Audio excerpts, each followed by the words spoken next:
नहमदुहु व नुसल्ली अला रसूलिहिल करीम, अम्मा बाद।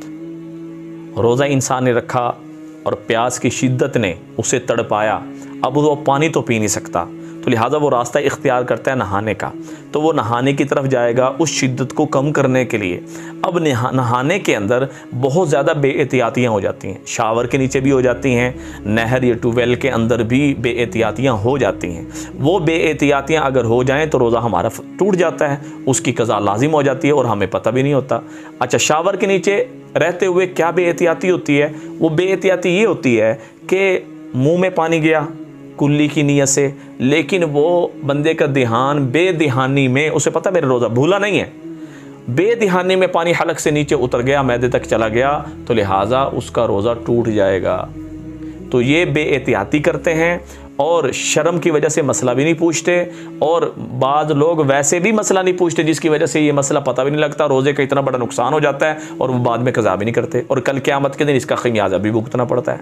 और दूसरी बात कि बंदा नहर या ट्यूबवेल के अंदर है, तालाब में है, नहा रहा है। अब नहाते हुए अब उसने यानी डुबकी लगाई, और डुबकी लगाने से मुँह के ज़रिए या नाक के ज़रिए से पानी अंदर चला गया तो फिर भी रोज़ा टूट जाएगा। और तीसरी बात क्या है कि अगर वो तालाब में है, पानी में है, नहा रहा है, नहाते हुए से हवा खारिज उसने की, हवा खारिज जितनी देर में हुई, इतनी मिक़दार में, इतने वक़्त के लिए वो बड़े पेशाब का जो रास्ता है वो खुल गया और पानी उसमें चढ़ गया, तो इससे भी रोज़ा टूट जाएगा।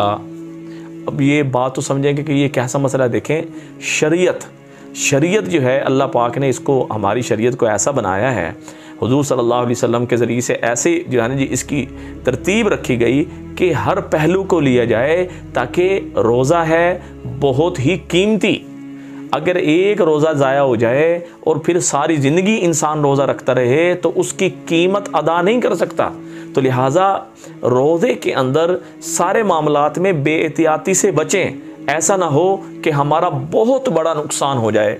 तो लिहाजा सदका जारिया समझ के शेयर करें, दुआ में याद रखें। अस्सलामु अलैकुम व रहमतुल्लाहि व बरकातुहू।